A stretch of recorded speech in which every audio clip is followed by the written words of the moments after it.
समझ में आया कि नहीं? मतलब कि कोई भी आदमी कितना भी गुस्से में हो, गुस्से में क्या होता है, हमारी शक्ति ऊपर चढ़ती है। आदमी गुस्से में आएगा तो नीचे नहीं देखेगा। अब उसका करंट चला गया ऊपर, और ऊपर करंट जाने से शांत नहीं होता है, हटता नहीं है।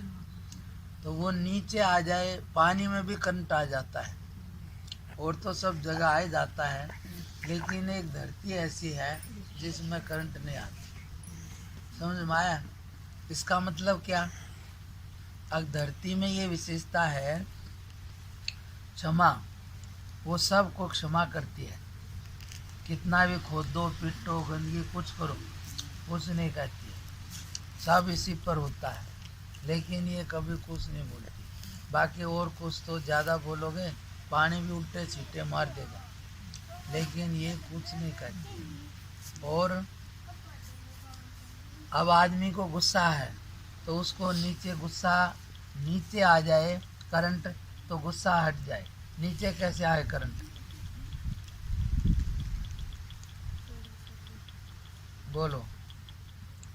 आदमी को छू दें, किसी को करंट लग रहा हो तो उसको छूने से क्या होगा? उसका करंट उसमें आ जाएगा। तो इसलिए ऊपर से नीचे आएगा। तो इसलिए कहते हैं गुस्से में उसके पाँव छुओ तो क्या होगा? पाँव की तरफ हाथ लगाने से करंट नीचे आ जाएगा ना, कमजोर कम हो जाएगा कि नहीं? करके देख लो ना, विश्वास नहीं हो तो। झटक कर मार दे तो छूने वाला भी बाजी पे लात मार दे। वो कभी कभी क्या होता है, अगर वो करंट झटके से लग जाता है, लेकिन फाल्ट हो जाता है। कभी कभी तो आदमी लेटे लेटे ही हाथ पांव अपने आप ही झटक देता है, तो वो उसके अंदर ही उसकी बिजली फाल्ट हो जाती है।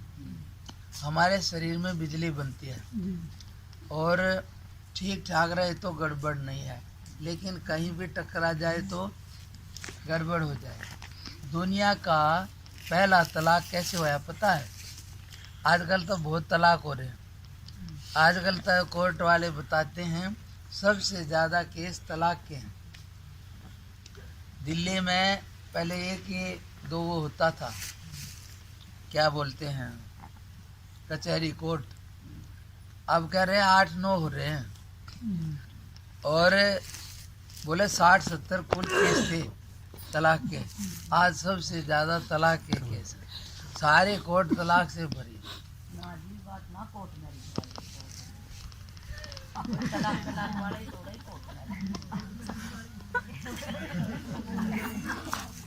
इसलिए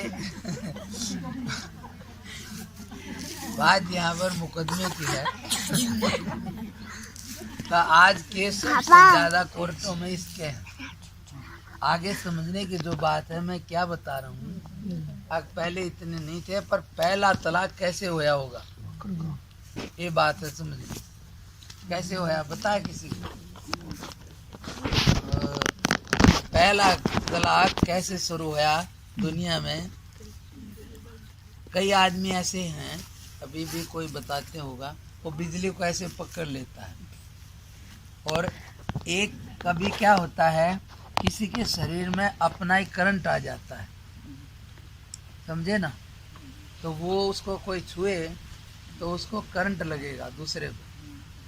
तो हमारे अंदर भी शरीर में कभी कभी एकदम ऐसे झटका लग जाता है, तो वो फाल्ट हो जाता है अंदर थोड़ा सा। तो ऐसे ही पहला किसी देवी माता के शरीर का करंट शरीर में आ गया, अंदर का बिजली, तो उसको छुएगा कोई तो उसको करंट लगता है। तो वो आदमी जाके कोर्ट में गया कि मुझे इससे पीछा छुटाओ। तो वो बोले कि भाई ये तो बड़ी बात है। बोला मैं इसको हाथ लगाऊं तो करंट लगता है, तो ये तो भाई खतरे की बात है। तो बोले भाई इसको तो छोड़ने में ठीक है। तो वहाँ से तलाक शुरू हुआ। अब भाई इस चीज़ से तो अब बाद में जब तो शरीर में ही करंट आया था, अब सारी चीज़ों में करंट आ गया। इसलिए आज तलाक की केस ज्यादा हुई। अब कोई किसी की सुनना ही नहीं चाहता है, कोई सहन ही नहीं करते हैं। लेकिन कारण इस सब का क्या है, मैंने तुम्हें जो बताया, सहन शक्ति बड़ी चीज है। जो सहन कर लेता है तो वो पृथ्वी में ये गुण है। अब कितना ही करंट है उससे जोड़ते हैं तो जमीन में जाता है, तो जमीन में जाते ही कहाँ चला जाता है, शांत हो जाता है।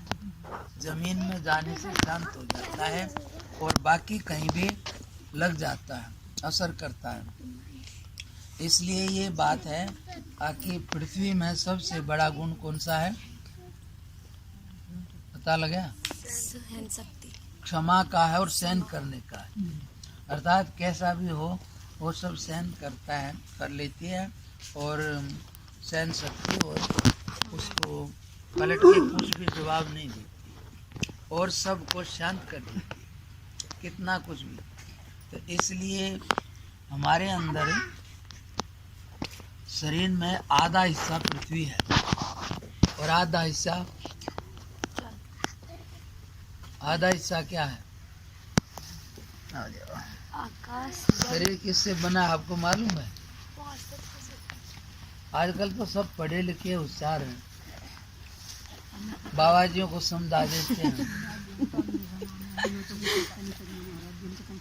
ये शरीर 5 भूत से मिलके बना है, समझे ना? जैसे ये बर्तन बनाते हैं तो उसमें मिट्टी और गारा, मतलब पानी और मिट्टी मिला के गारा बनता है, उससे फिर बनता है, फिर उससे क्या बन जाता है, घड़ा वड़ा जो भी कुछ बनाते हैं।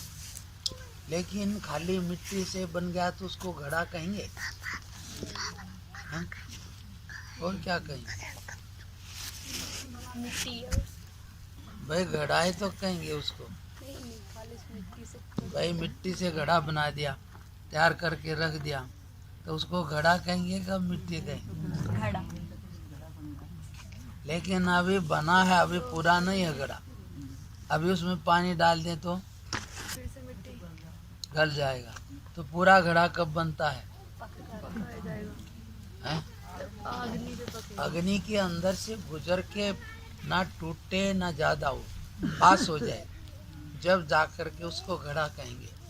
घड़ा का मतलब जो हमारा काम आए, जो हमें सुख दे।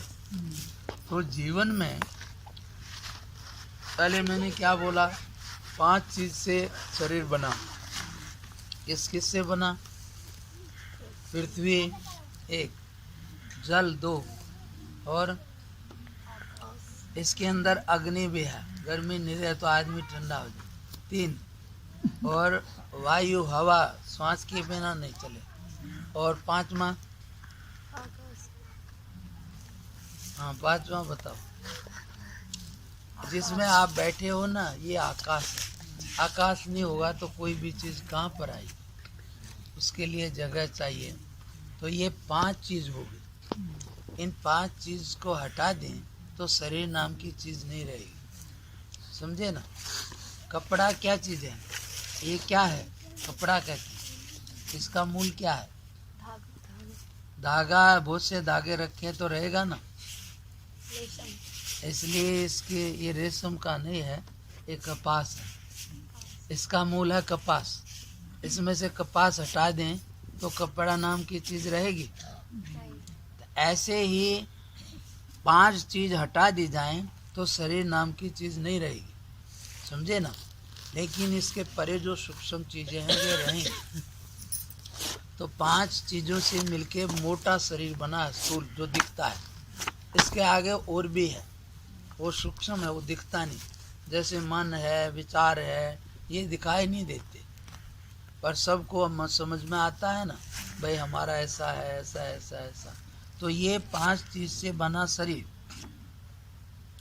अब इसमें आधा हिस्से में है पृथ्वी और आधे हिस्से में चारों हुए, समझे कि नहीं? क्योंकि अब इसमें पृथ्वी में क्या है, आप धरती में रहो कितना ही गड़बड़ नहीं होगी, क्योंकि इसमें आधा हिस्सा है। और इसलिए आजकल धरती का रहना क्या हो गया, घरों में कम हो गया ना, सुबेरे से फाड़ी ले ले समर चल गई मार के धूल एक नहीं रहना चाहिए जरा सा। तो इसलिए मिट्टी कम हो गई, तो बच्चों में सब में सहन शक्ति कम हो गई। मिट्टी का अंश सहन करता है। और इस में ज़्यादा मिट्टी में रहो कोई गड़बड़ नहीं होगी तुम्हें दिन रात, लेकिन पानी में रह जाओ एक दो दिन सफाई फाड़ी फिरते रहो तो उंगलियां गलने लग जाएंगी, कुछ कुछ होने लग जाएगा। धान ज़्यादा लगाए ना तो उनकी उंगलियों में कुछ हो जाता है ज़्यादा पानी में रहने से। लेकिन मछली वो पानी में ही रहेगी, उसमें आधा हिस्सा पानी का है आधे में और है, तो इसलिए उसको पानी से कुछ गड़बड़ नहीं होगी, लेकिन आदमी को होगी। इसलिए जो चीज़ जिसकी हो उससे उसको असर नहीं होता है। तो ये 5 चीज़ से तो बन गया शरीर। तो इसमें धरती है, तो धरती सबसे ज़्यादा उसको सहन करने का है। तो इससे क्या है, आगे उठते ही पहले धरती माता को नमस्कार करते हैं, करना चाहिए ताकि हमारा खटपट ना हो। अच्छा, किसी को भी बाहर से आओ किसी को भी नमन करो तो नीचे होगा, उसका पारा ऊपर चढ़ रहा होगा तो भले वो लात भी मार दे पर एक बार तो करंट नीचे आ ही जाएगा। ज़्यादा गुस्सा होगा तो ठीक है, लेकिन फिर भी वो एक बार नीचे आ जाएगा क्योंकि वो धरती के नज़दीक आता है अभी। और धरती से छुए तो कितना भी करंट हो फिर आदमी शांत हो जाता है। भाई ज़्यादा ही किसी का वो हो, चलो तुम और कुछ भी ना करो, वो भी नहीं करो, छुए भी ना, लंबे लेट जाओ तो अगला क्या करेगा, मारेगा क्या? कोई भी हो नहीं मारेगा ना। अब वो भले कुछ ना करे पर फिर कुछ नहीं, क्योंकि अब वो तो धरती में ही आ गया, तो इसलिए फिर उसका भी नीचे भाव आ जाएगा। तो इसलिए शरण में जाए हुए को तो बाघ भी नहीं खाता है, ऐसा कहते हैं। बाघ के जाए ना शरण तो वो भी नहीं खाता है, शरण ले ले तो। और आदमी की तो खैर जैसा भी है, पर फिर भी ये है कि धरती के अंदर सहन शक्ति है और उसको नमस्कार सवेरे उठ के करके फिर अपना काम करे। और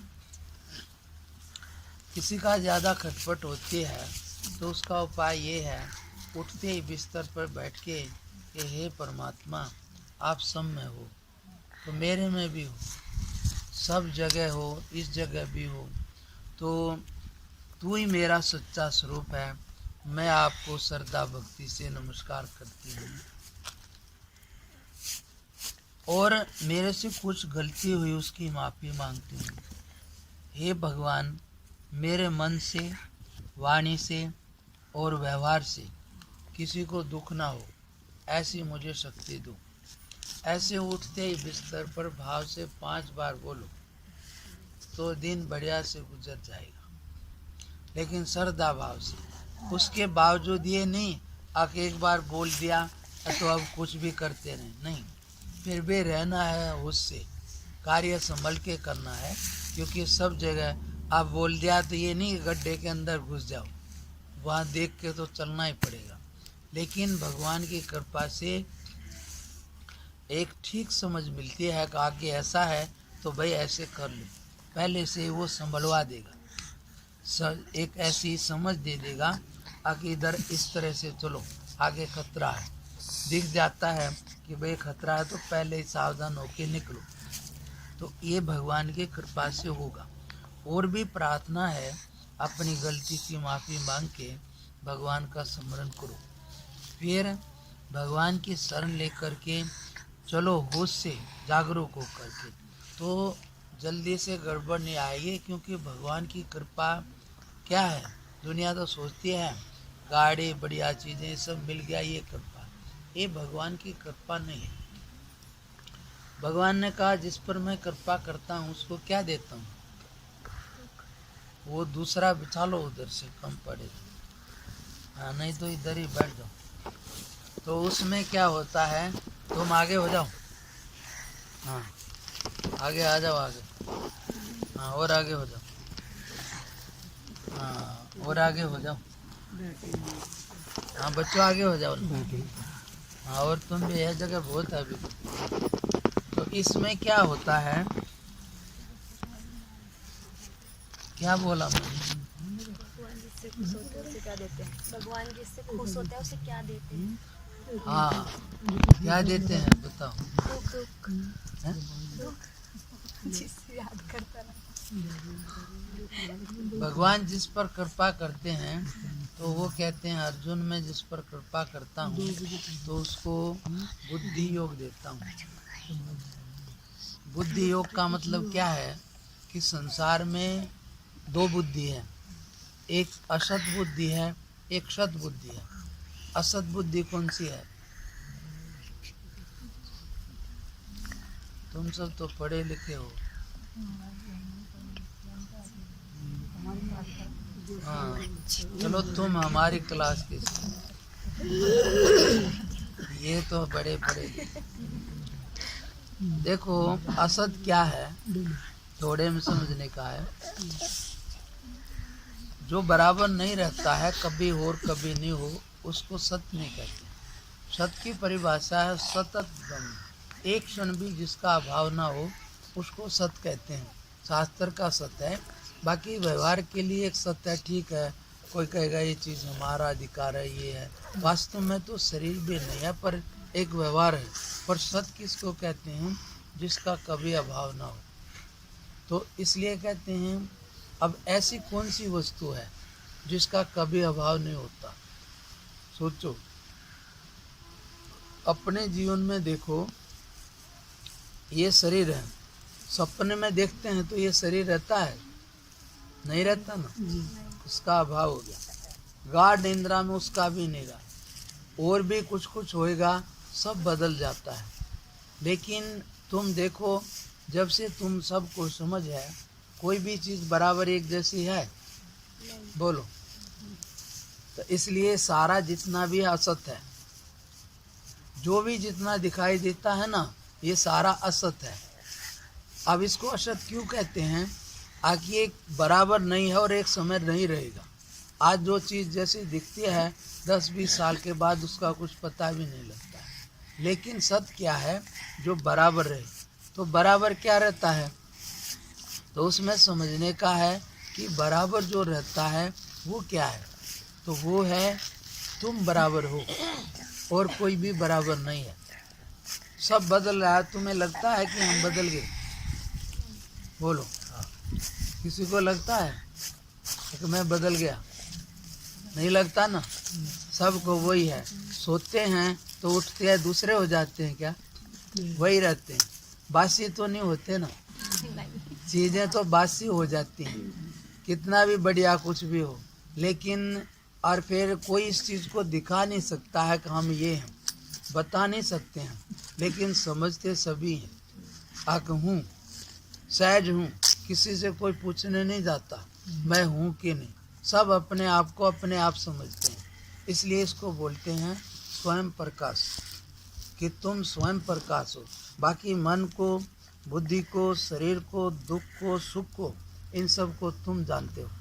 जानते हो कि नहीं? इसलिए कि ये तुम्हारे को जानते हैं, तुम ही तो इनको जानते हो ना। बाकी चीज़ें बिगड़ जाएं तो तुम जानते हो कि चीज़ें जानती हैं, इसलिए तुम ही जानते हो। इसलिए जो सत्य है वो बराबर है। तो किसी को ऐसा लगा कि मैं नहीं हूँ कभी जीवन में, बराबर है ना। तो ये जो सहज है बराबर, यही सत्य है, इसका कभी भी अभाव नहीं होता। और यही आत्मा में शुद्ध स्वरूप में जब जाते हैं, बाहर से सबसे मन हटते ही क्या होता है? नींद में जाते ही क्या होता है? अपने आप में अच्छा लगता है कि नहीं? बोलो। वहाँ कुछ करना पड़ता है? कुछ नहीं करना पड़ता। दुनिया में दिन रात कितनी मेहनत करनी पड़ती है, तब भी थोड़ी देर के लिए कुछ अच्छा लग गया तो लग गया, लेकिन बराबर कुछ अच्छा नहीं लगता है। और यहाँ पर क्या करना? बस इधर से मन हटाया और उधर गए और अच्छा हो गया। और इस अच्छे के बदले में दुख नहीं आता। संसार का कोई भी अच्छा हो, बदले में दुख भी आता है, बंधन भी आता है, रोग भी आता है। लेकिन ये अंदर का सुख है, अपना है, आत्मा का है, तो वहाँ कोई खाए पिए का और गाने बजाने का नहीं है, अपना है। इसलिए वो अंदर का है, तो वही अपना सुख है, उसी को लेकर के बोलते हैं कि ये अंदर का अपना आत्मा का है। तो ये सहज है, इसमें किसी की भी जरूरत नहीं। और सत तुम हो और होना, तो इसलिए जो परमात्मा और आत्मा है वो बराबर है। आत्मा क्या है? ये जो तुम अपने आप को समझते हो ना, होना, यही आत्मा है। इसका कभी अभाव नहीं हुआ है और होगा भी नहीं। कभी लगता है कि होया किसी को भी, अब मैं नहीं हूँ, इसलिए ये बराबर है, इसलिए सत्य है, और बाकी कुछ भी बराबर नहीं है। ऐसा समझ करके क्या करने का? अब दो बुद्धि है, एक संसार की है, बाहर की चीज़ों का मन है, एक है सत्य, दो है।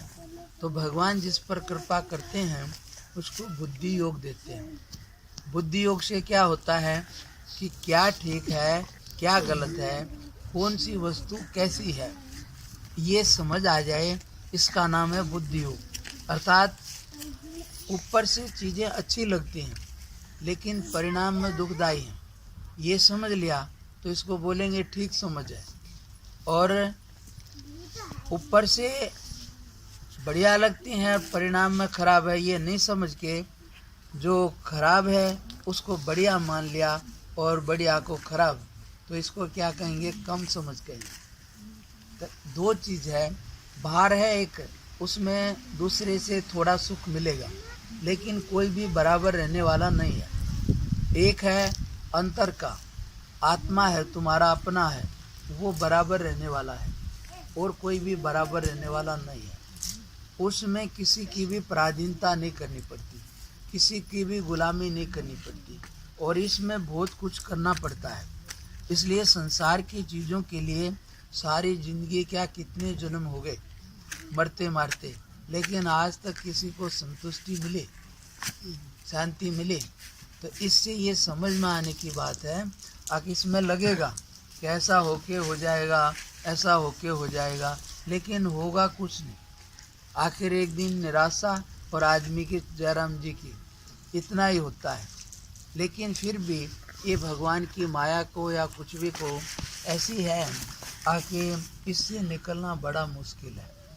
इसलिए कहते हैं कि जैसे कल ही हम एक कहानी पढ़ रहे थे तो उसमें आया कि माया, एक माई बहुत होशियार थी, तो उसने कहा कई आदमियों से, जो हमारा ये घड़ा भर देगा उसको मैं इतने पैसे दूंगी। तो कुछ आदमी आ गए, अगर चलो अच्छा है, हम इसको, जाओ उधर मंदिर पर दौड़ के आओ, जाओ। तो उसको वो बोलेंगे कि तो कई आदमी आए, आगे इतने पैसे, बोले ठीक है हम भर देते हैं। तो उसने बड़ा घड़ा रख दिया और वे लग गए भरने। शाम हो गई, नहीं भरा, काफ़ी दिन हो गए, बोले पैसे, अब पैसे किस काम के, घड़ा तो भरा ही नहीं है। अब ऊपर से घड़ा रखा, नीचे उसने क्या किया, एक नाली लगा रखी अपने खेत में, तो जितना भी पानी डालो वो जाता रहे, उसका अपना काम चलता रहे। तो बहुत वो सारी जिंदगी हो गई भरते भरते, सोचे आज भर जाए, कभी भरागा नहीं। तो फिर वो बोले पैसे दो। तो वो ज़्यादा, जब बहुत दिन हो गए, यार ऐसे नहीं, हम तो बोले तो इधर आओ दरवाजे से बाहर।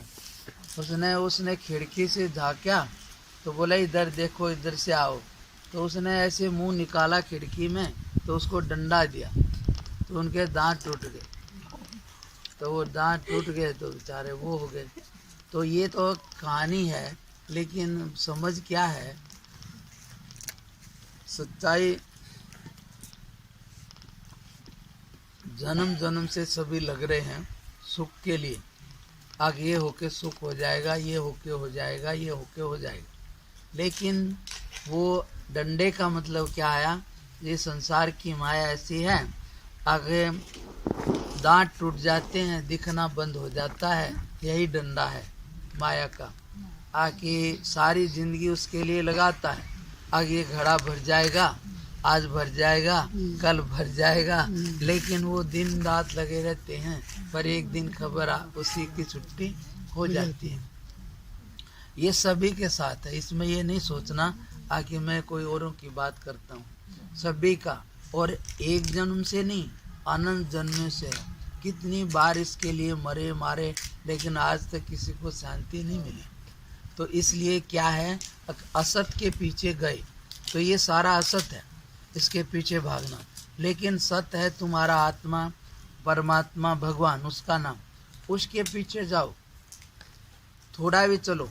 कई हमारे कोई बोलते हैं महाराज वो बाबा जी बड़े ठाठ करते हैं, मौका मिल जाए तो तू भी कर ले। कोई कहता है वो तो नाचते हैं, ऐसा बना रखा है। मगर ये तो भाई वक़्त की बात है, किसी को मिल गया किसी को नहीं मिला, लेकिन इससे हो क्या गया। पर समझने की बात क्या है, मगर तुम्हें ये चीज़ें दिखती हैं, तुम सारी ज़िंदगी कमाओ तो ये चीज़ नहीं मिलेगी। लेकिन वो अभी परमात्मा को कुछ नहीं जानते, उसके नाम पर गए ही हैं।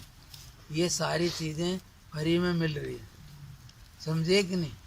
यानी कि दिखता नहीं है कुछ भी, खाली उसका नाम और भाव ही करे तो ये सारी ज़िंदगी जो मेहनत से नहीं मिलता, उसके नाम मात्र से मिल जाता है, समझे कि नहीं। हम चोरी करते, कुछ करते, रोटी नहीं ठीक से कुछ भी खाने, अभी भगवान के नाम पर है, खाने का इतना सामान होता है, देखने से ही मन भर जाए।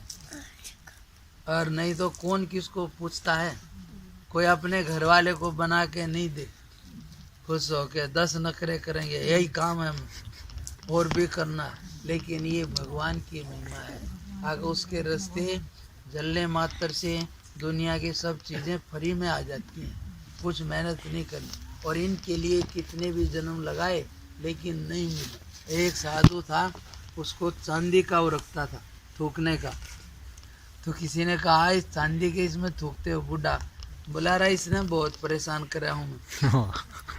बोला इसकी वजह से मैंने कितने दुख उठाए हैं, आज बाबा जी हो गए, ये फ्री में आ रही है, आज इसको मैं सिद्धि करता हूँ, बदला उतारता हूँ।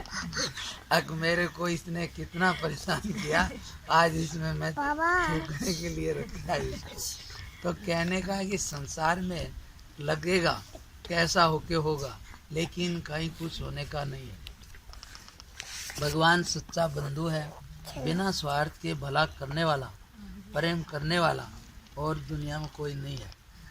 ऐसा समझ के यदि किसी को लगे तो उसका थोड़ा सा भी सहारा ले लो, लोक भी सुधर जाएगा और परलोक भी सुधर जाएगा। बाकी इन चीज़ों के लिए कितना ही कुछ कर लो, ये भी नहीं मिलेगी। वो टेढ़ा हो जाए ना तो अपने घर में आई वस्तु सुख नहीं दे सकती, और वो सीधा हो जाए तो जंगल में भी ठाठ हो जाए। तो इसलिए ये है कि सुख का आनंद का आधार आत्मा है, वही शुद्ध स्वरूप से परमात्मा है बस। और ये मनुष्य का जीवन उसके लिए मिला है। बाकी परिवार है, बच्चे हैं, कहीं चले जाओ, पशु पक्षी सब जगह मिलेगा। इतने में जिंदगी खपा भी दी तो कौन बड़ी बात है। ये काम तो जानवर बढ़िया कर लेते हैं, चोरी भी नहीं करते, कम करें ठगी भी नहीं करते, इकट्ठा भी नहीं करते। ये तो आदमी एक दूसरे के चीज चक्कर में पड़े रहते हैं, इधर उधर भी कम करते हैं, लेकिन आराम से बच्चे पाल लेते हैं, कोई रिश्वत ठगी नहीं करते। लेकिन ये आदमी तो कितने उल्टे सीधे भी करता है, फिर भी कुछ कुछ, और फिर झगड़ा। और बच्चे देखो जानवर होते हैं ना, हमने देखे हैं, पंख आए हुए उड़ के चले गए। ये है उसके बच्चे चाहे उसको मार पीट करें फिर भी उन्हीं की चिंता करेंगे, उन्हीं के लिए सोचेंगे। ये भगवान की माया है।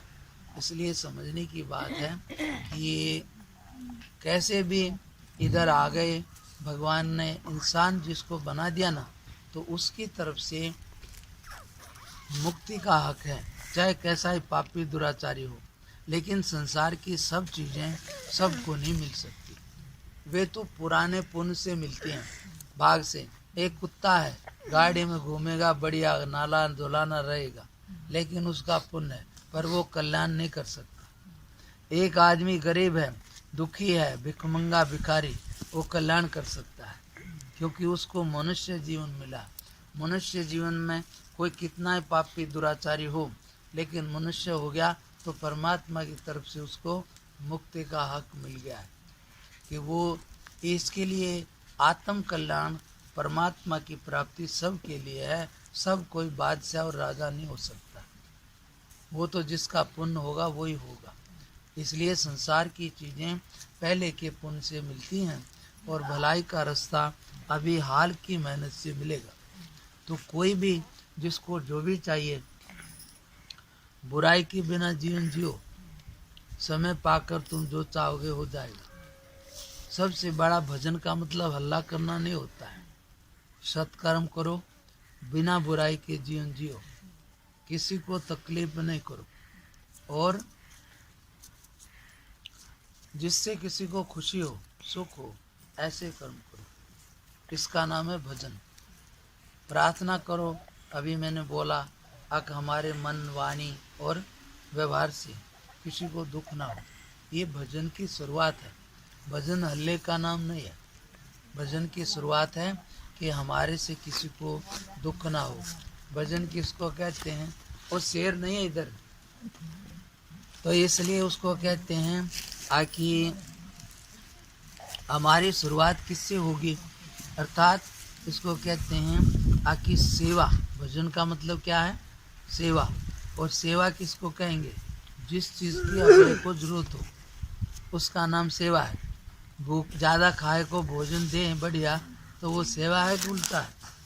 उल्टा है। इसलिए सेवा है ज़रूरत की, यानी कि जिस चीज़ को जिसको ज़रूरत हो, बड़े हों, अपने बराबर के हों, छोटे हों, किसको जो चाहिए, जिससे अगले को अच्छा लगे वो दो, तो ये तुम्हारा भजन बनेगा। सब तुम्हारे पर खुश रहेंगे, प्रसन्न होंगे, और उल्टा करेंगे तो नहीं। इसलिए भजन सेवा का नाम है। भगवान को कुछ नहीं चाहिए, सब कुछ उसी का है, तुम्हारे को दिया हुआ है। जितना जरूरी है भगवान सब पहले से दिया है। खाते तुम हो, हजम भगवान की शक्ति करते हैं। सोते तुम हो और जागता भगवान है। इसलिए जितना जरूरी है वो सब करता है, उसको कुछ नहीं चाहिए। फिर भी क्या चाहिए? प्रेम। प्रेम क्या होता है? कोई स्वार्थ नहीं होकर के अगले के प्रति उसकी खुशी का ख्याल करना, बदले में कुछ ना चाहना, इसका नाम होता है प्रेम। और जहाँ कुछ बदले में चाहना आए तो वो तो काम होता है, स्वार्थ होता है। इसलिए तो प्रेम के लायक एक परमात्मा ही है, वो प्रेम करता है और करना सबको प्रेम देता है, बदले में कुछ चाहता नहीं है, केवल प्रेम ही। प्रेम का मतलब ही है कि केवल अगले की खुशी का ख्याल करना, ना कि बदले में कुछ चाहना। इसलिए काम घर में सारे करने पड़ते हैं, करने ही पड़ेंगे, ये भी नहीं कहते हम नहीं करो, लेकिन इतना ही है भाव बदलो। अपने लिए करोगे तो तुम्हारे तक रहेगा, भगवान की भावना से करोगे तो भक्ति में बदल जाएगा। भोजन खाना तुम्हें न है, भगवान की भावना से बनाओ, प्रसाद हो जाएगा, और वो भगवान को भोग लग के प्रसाद, उसका जितना भी पाप दोष तुम्हारे पर नहीं आएगा। सीधा खाओ तो सारी जिम्मेवारी तुम पर आएगी। बहना है, रहना है बढ़िया, हम ये नहीं कहते खराब रहो, लेकिन भावना अच्छी हो भगवान के लिए। इसलिए वो एक इसमें आता है, गोपी ने कहता है मैंने मेहंदी रचाई। दुनिया मेहंदी रचाती है, लेकिन वो कहती है भगवान तेरे लिए, अगर आपको अच्छा लगे इसलिए। और बाकी दुनिया किसके लिए रचाती है वो तो तुम ज़्यादा जान सकते हो, क्योंकि हम मेहंदी नहीं रचाते। इसलिए वो ये बात, भगवान जो है वो केवल प्रेम, वो सबको देता भी है, और जितना ज़रूरी है वो सब पहले से है। तो इसलिए दो बात बोली, असत जो भी नाशवान है रहेगा नहीं, उसके पीछे भागना ये असत्य की बुद्धि है।